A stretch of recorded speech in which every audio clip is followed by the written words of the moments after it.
Olá, estamos aqui no 13º encontro da Previdência Complementar da Região Sul, um evento que é referência, na área, aborda temas atuais para a modernização e aprimoramento das entidades e seus planos de previdência. Um dia lindo em Curitiba e nesta tarde várias palestras estão programadas aqui no Museu Oscar Niemeyer, um cartão postal da cidade de Curitiba, um belíssimo cenário.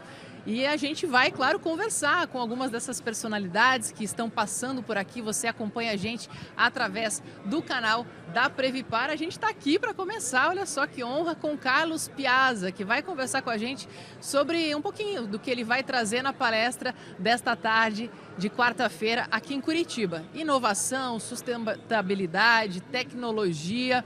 E Carlos, neste momento em que a gente tem uma revolução tecnológica, tudo muito acelerado, um momento cada vez mais conectado das pessoas, hiperconectadas, de muita velocidade, inteligência artificial, qual que é o futuro que vem pela frente ainda? Muito obrigado pelo convite também, a Previpar TV, para vir aqui atormentar você também um pouquinho, que é o que eu vou fazer ali daqui a pouquinho. Bom, quando a gente fala sobre a predominância de muita tecnologia, de um lado, é irresistível a gente falar que do outro lado dessa moeda existe filosofia. Então, na realidade, se a gente coloca que tecnologias recriam a realidade, então, na realidade, todo dia, toda hora, a realidade está sendo recriada. E é claro que isso vai tirando da gente, roubando da gente, um pouquinho daquelas certezas que a gente tinha no passado. E isso tudo vai dando espaço às incertezas do futuro. Futuristas trabalham com formulação de cenários. Então a gente fica o tempo inteiro olhando quais são os cenários possíveis, quais são os cenários plausíveis e também entre eles, claro, os cenários preferíveis, Então, sempre alertando as pessoas que o futuro não é um lugar onde a gente deveria se dirigir, mas sim um lugar onde nós devemos, a partir de agora, criar, co-criar. Isso significa que cada decisão que eu tomo agora afeta os meus próximos 20 anos. Então, o futurismo estratégico traz essa questão de que, com a presença de muita tecnologia, tudo esfacela em tempo real. E se tudo esfacela em tempo real, como é que a gente fica olhando, então, a visão da cauda longa das coisas que a gente tem, inclusive, as questões da vida, as questões de trabalho, as questões de permanência, de saúde, do próprio viver, porque a gente fica aqui imaginando uma previdência complementar, teoricamente, existe para quando eu for um pouquinho mais idoso, correto? Não é isso? Agora, o que significa isso quando a gente está pautado para viver muito mais, onde a tecnologia afeta a vida humana porque viveremos muito mais? Nunca foi tão difícil morrer, porque temos as vacinas das 3 doenças que mais matam no mundo inteiro, vacina de Alzheimer e também as questões que também muito desenvolvimento de novas tecnologias para isso, Parkinson e cânceres. Só de cânceres tem mais de 100 cânceres onde se testam vacinas já em humanos. Se você tira as 3 doenças que mais matam, nunca foi tão difícil morrer. Então eu fico pensando aqui, o que será da previdência complementar, quando as pessoas não morrem?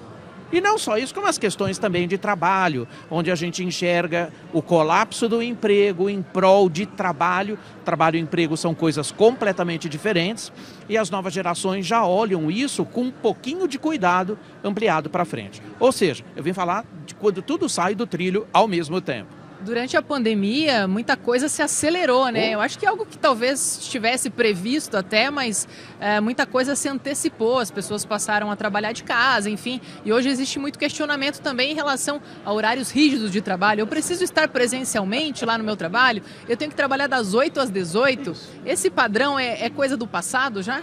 Ele é o passado, porque na realidade esse modelo de trabalhar, é que as pessoas, sabe o que acontece? Elas não param para perguntar o porquê do quê. Na realidade a gente trabalha das 8 às 18, isso foi uma porcaria que a gente herdou do Fordismo.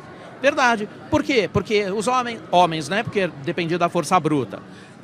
Os homens trabalhavam das 8 às 18 porque eu precisava de 15 a 25 homens trabalhando juntos para puxar um motor na linha de produção. Era puxado no braço. Hoje nós não temos nenhum motor sendo puxado no braço, não trabalhamos mais com força física de ninguém, portanto não faz sentido trabalhar das 8 às 18. Nenhum. Então, a confusão que se faz ao longo do tempo por causa dos modelos adquiridos, a gente tem que lembrar que seres humanos são seres eternos de repetição, ele não pergunta porque ele faz o que faz. Então, na realidade, a gente está exercitando um modelo fordista que começou em 1850. Nós estamos em 2023, não em 1850. Então já deveríamos estar trabalhando com outro modo de organização de esforço. Então, quando a gente fala sobre tudo isso, o ser humano ele fez uma coisa muito ruim dentro do Fordismo. Viver, trabalhar e aprender é uma coisa só. A gente que estupidamente dividiu em 3 e, além de tudo, ainda criamos código de conduta e código de vestimenta, porque a gente vai trabalhar vestido para trabalhar, para parecer sério. Nem parece você, né? Que a gente fala, não faz o menor sentido a gente criar tantos, né, compartimentos para uma coisa indivisível que é a gente. Somos indivisíveis. As pessoas perdem muitas vezes a sua autenticidade por conta desses padrões, claro, né? De se encaixar dentro de uma caixinha. Sem dúvida alguma, porque você falou da pandemia. Meu Deus, o que foi a pandemia? A pandemia ela só roubou 2 coisas da gente: as nossas rotinas e as garantias. Quando ela rouba a sua rotina, você não sabe mais quando é o horário de trabalhar, você não sabe mais quando é o horário de viver, cuidar dos filhos, fazer comida, cuidar do jardim, limpar a casa, todas aquelas tarefas que a gente tem que fazer, ou quando é o horário de aprender. Eu ouvia no meio da pandemia, não é meu caso, mas eu entrava em pânico junto, até um pânico solidário com meus alunos, porque eles falaram assim: Piazza, minha vida virou um inferno, porque na pandemia, né, você imagina, um apartamento de 50 metros quadrados, um casal normal. Então é isso que as pessoas se ressentiam.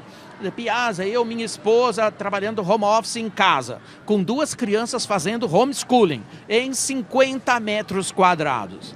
Eu digo, meu Deus, o que faz você em 50 metros? Por que você mora num lugar tão pequeno? Porque você nunca ficava lá? É isso? Que você só ficava no trabalho? É isso? Então, na realidade, a reorganização e o sequestro das rotinas reestruturaram uma vida inteira, claro. Então é isso que as pessoas se ressentem. Elas acabam destruindo o código de vestimenta, que vão combinar todo mundo trabalhando naquela roupa maravilhosa, que é a roupinha do home comfort, né?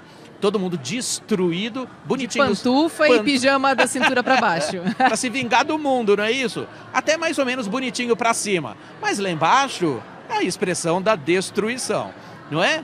Então eu fico pensando, por que essas pessoas moram no lugar que elas não habitam, não é? Talvez elas pudessem morar num buffet, não é? Porque a casa delas só abria no Dia das Mães, na Páscoa e no Natal. E depois fechava de novo. Então viver é uma coisa que ficou difusa, perdida no tempo. Então, quando o trabalho ocupa o lugar do antigo emprego, tem muita gente hoje que diz que quer morrer de trabalhar, não quer ter emprego nunca mais.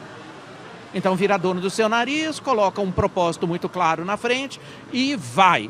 Essa pessoa não pensa em se aposentar como, né, no passado quando a gente tinha. Porque as pessoas chamam de aposentadoria. Eu carinhosamente chamo da antessala da morte. Que ficava todo mundo esperando a morte chegar, não é? Ficava assim, no sofá, uma TV ligada e um olho na porta, porque a dona da foice podia chegar ali. Não é isso? Quando a vida urge e a gente tem muita vida, não faz sentido a gente pensar no morrer, né? Então, quer dizer, eu até coloco o próprio conceito sobre júdice, que fala assim, qual é o futuro disso tudo, não é?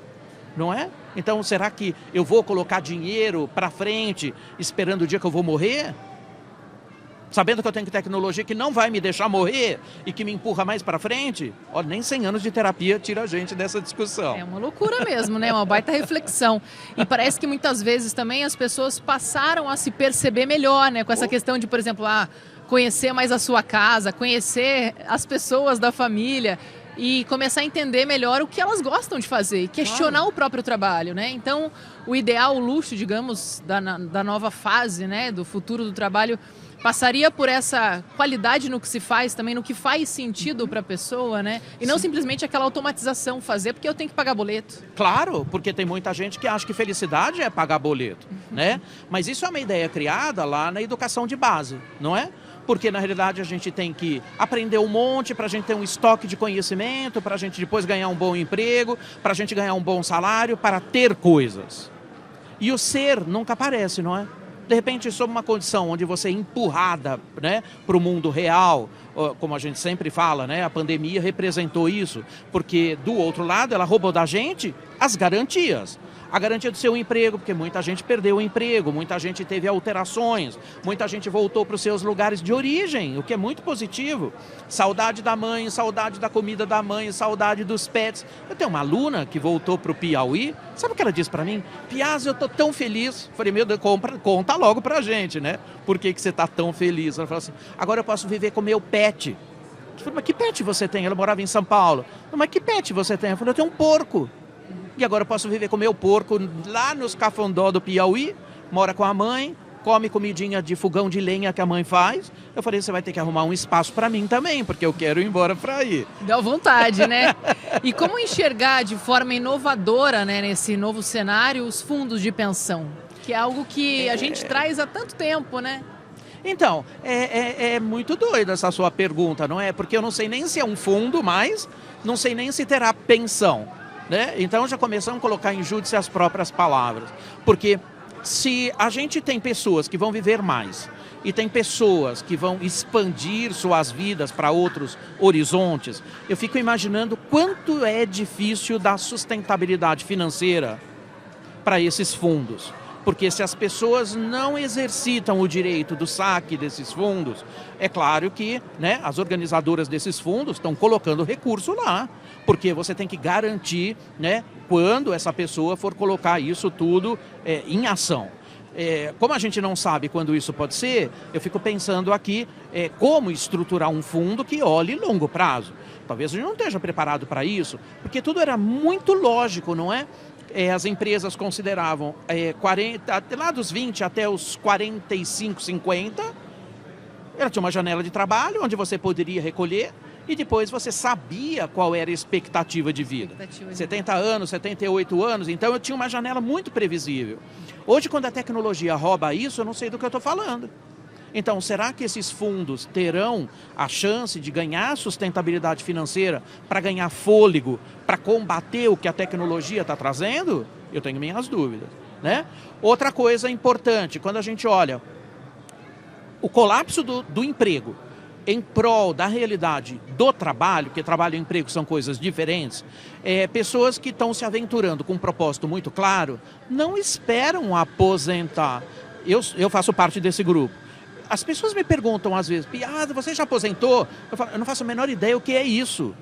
Porque a gente trabalha com um propósito muito claro, a gente tem uma extensão muito grande, a gente fala inclusive até que isso afeta esse segmento, de que como o mundo já foi medido por idade, hoje idade não significa nada.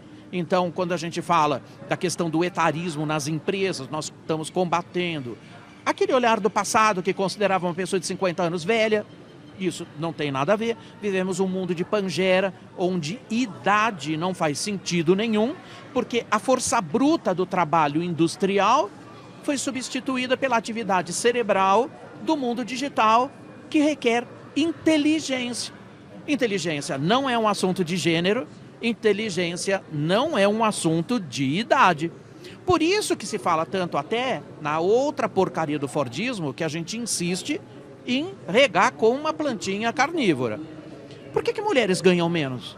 Você sabe por quê? Não. Porque no Fordismo, sabe o que aconteceu? A gente usava a força bruta dos homens. Mulheres podem ter força bruta dos homens? Podem. Elas têm que cultivar essa força bruta. Da mesma maneira que os homens têm progesterona e da mesma maneira que as mulheres têm testosterona, mas em proporções inversas, é claro que você, como mulher, vai ter que exercitar para ter essa força bruta. Mas aconteceu um fato ali no meio do caminho, que foi lá por 23 a 45, onde os homens tiveram que deixar a linha de produção para ir para a guerra. O que aconteceu? Para a empresa não parar, ou para a indústria não parar, as mulheres foram convidadas a ir para a linha de produção. As mulheres indo para a linha de produção, a produtividade caiu.